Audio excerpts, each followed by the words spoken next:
Dû, hein? Et là, c'est la panique. Comment ça se fait qu'on n'a pas ça au pays? Ben, c'est ça. Fait que respectons notre monde puis assurons notre résilience alimentaire. Merci.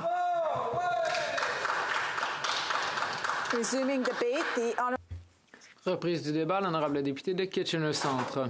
Merci, Madame la Présidente. C'est toujours un honneur de prendre la parole pour parler du budget. Dans ce cas-ci, le projet de loi C-69. En gros, selon moi et pour les gens de ma circonscription, ce budget n'est simplement pas à la hauteur de la situation dans laquelle nous nous trouvons. C'est comme si on répétait toujours la même histoire. Ce gouvernement en promet trop et ensuite ne livre pas suffisamment la marchandise ou ne tient tout simplement pas ses promesses. J'aimerais d'abord commencer avec les mesures qui sont, selon moi, positives dans le projet de loi C-69, les mesures qui aideront ma communauté. C'est important de le souligner qu'il y a des bonnes mesures dans ce projet de loi d'exécution du budget, notamment une disposition visant à refuser les déductions d'impôts sur le revenu pour les locations à court terme non conformes. C'est une mesure qui avait été annoncée pour la première fois dans l'énoncé économique de l'automne. C'est une mesure qui nous aidera à corriger la crise du logement et à enlever certains incitatifs pour ceux qui, en fait, enlèvent des unités de location du marché locatif. Deuxièmement, pour les parents endeuillés par la perte d'un enfant, il y a une disposition dans le projet de loi qui prolongera l'allocation canadienne pour enfants pendant 6 mois après le décès d'un enfant. C'est bien sûr la moindre des choses pour le gouvernement fédéral afin d'aider les parents qui traversent des moments d'une tristesse inimaginable. Dans l'ensemble, cependant, lorsqu'on regarde le budget dans son ensemble, je m'inquiète que ce dernier ne donne pas suite à certaines grandes promesses faites par le gouvernement. Tout d'abord, les promesses faites au sujet de la prestation canadienne d'invalidité. Voici la promesse qui avait été faite en 2021 dans la plateforme électorale libérale. C'était donc, cette nouvelle prestation réduira la pauvreté chez les gens vivant en situation de handicap, au même titre que l'allocation canadienne pour enfants et le supplément de revenu garanti. Ces deux programmes sont financés à plus de 10 milliards de dollars par année, mais ce qui est proposé dans ce budget n'est rien de ce qu'a demandé la communauté des gens vivant en situation de handicap et ce n'est pas ce que ce gouvernement a promis. Le montant maximal proposé, 200 dollars par mois, est beaucoup trop peu pour réduire la pauvreté chez les gens vivant en situation de handicap. 40% des gens qui vivent dans la pauvreté au pays ont un handicap. J'ai demandé au ministre de déposer une liste des gens vivant en situation de handicap qui pourront sortir de la pauvreté grâce aux mesures proposées dans ce budget. Je n'ai pas encore reçu cette liste. J'attends aussi une liste de gens vivant en situation de handicap qui ont demandé ce qui est proposé dans ce budget. L'on nous a dit que cela prendrait 3 ans pour compléter les consultations auprès des gens de la communauté. J'attends toujours la liste d'organismes et de gens vivant en situation de handicap qui ont demandé cette prestation de 200 $ par mois et qui ont demandé à ce que cette prestation soit livrée par l'entreprise du crédit d'impôt. C'est difficile donc de demander ce crédit d'impôt et de le recevoir. Et cette exigeante contrevient à l'article 11 de la loi canadienne sur l'invalidité. Et cet article exige de la prestation qu'elle soit exempte d'obstacles. Et ce qui est proposé dans le budget 2024 est en contravention de la loi, car la prestation d'invalidité se doit d'être exempte d'obstacles. Y adhérer ne doit pas être difficile. Ensuite, cette prestation ne sera versée qu'à partir de l'année 2025, Donc, ces gens seront dans la même pauvreté d'ici à ce que cette prestation soit mise en place. Des experts du milieu ont dit que leur déception ne peut être... est énorme. Et cette prestation ne permettra pas aux gens de sortir de la pauvreté. Ce gouvernement avait aussi promis une équité fiscale. Il faudrait une taxe d'accise sur les plus grandes sociétés pétrolières et gazières au pays. Ce sont ces entreprises, les 5 entreprises les plus importantes au Canada, ont enregistré 38 milliards de dollars de bénéfices après avoir versé 29 milliards de dollars à leurs actionnaires. Ce gouvernement a déjà introduit une taxe sur les bénéfices exceptionnels qu'ils ont appelée la... Donc, j'avais proposé dans la motion 92 qu'ils en fassent de même pour les sociétés pétrolières et gazières. Différents groupes l'ont demandé car c'est une mesure raisonnable. Ce serait une taxe unique sur même ne serait-ce que 15% sur les bénéfices excédant 1 milliard de dollars et cela générerait 4,2 milliards de dollars que nous pourrions utiliser pour aider les Canadiens à composer avec le coût de la vie, pour encourager le recours au transport en commun, pour réduire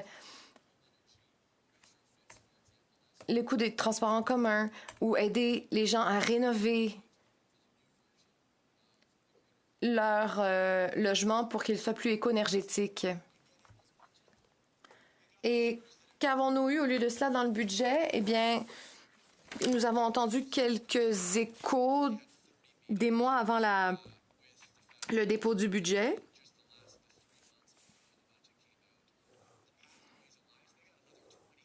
Le Pathway Alliance a eu 23 réunions avec le gouvernement avant la publication du budget et leur blitz de lobbying a fonctionné pour leur cupidité du moins. La taxe sur les bénéfices exceptionnels n'existe pas.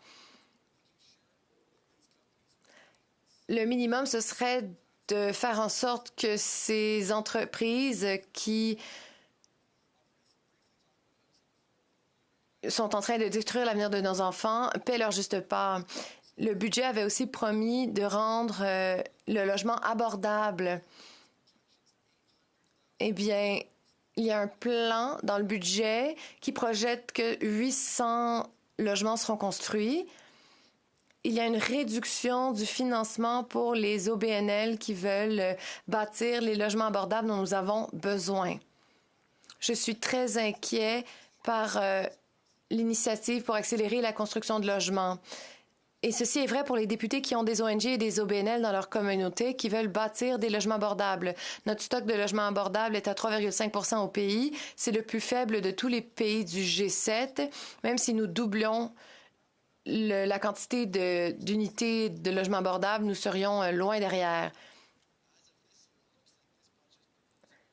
Dans le budget, une somme de 100 millions de dollars est proposée pour l'ensemble du pays. Les libéraux avaient aussi promis de modifier la loi d'évaluation d'impact.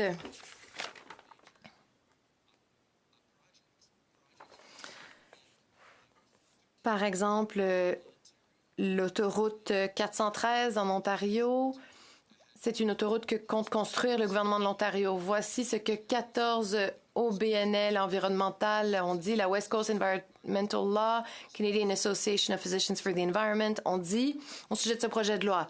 Ils ont dit que la Cour suprême du Canada aurait dû expliquer quand les émissions de gaz à effet de serre sont une question nationale. Et le gouvernement ne devrait pas refiler cette responsabilité aux Canadiens. Il y a d'autres éléments dans ce projet de loi qui n'étaient pas promis, notamment un plan de détenir les immigrants dans des prisons fédérales. Ce gouvernement doit en faire plus pour honorer les promesses importantes qu'il fait.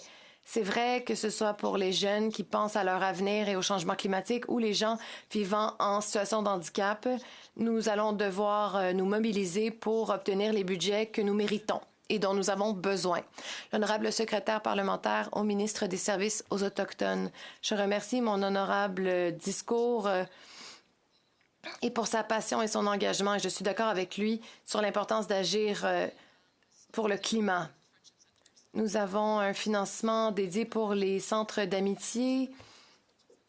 Y a-t-il de tels centres dans la collectivité de mon collègue? Merci, Madame la Présidente. Voici un exemple d'une mesure positive qui se trouve dans le budget. C'est un financement important. Nous n'avons pas de centre d'amitié dans la région de Waterloo. Les leaders autochtones le demandent depuis longtemps. Ils veulent avoir accès aux terres et au financement pour bâtir ce centre d'amitié. Questions et commentaires, l'honorable député de Renfrew-Nipissing, Pembroke.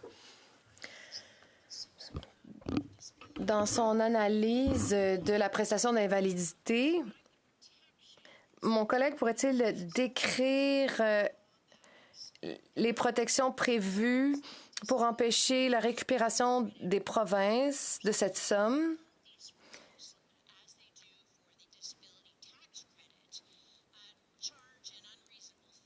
Certaines personnes qui aident les gens à remplir les formulaires se prennent donc une portion de la prestation et une portion de chaque prestation subséquente. Qu'en pense mon collègue?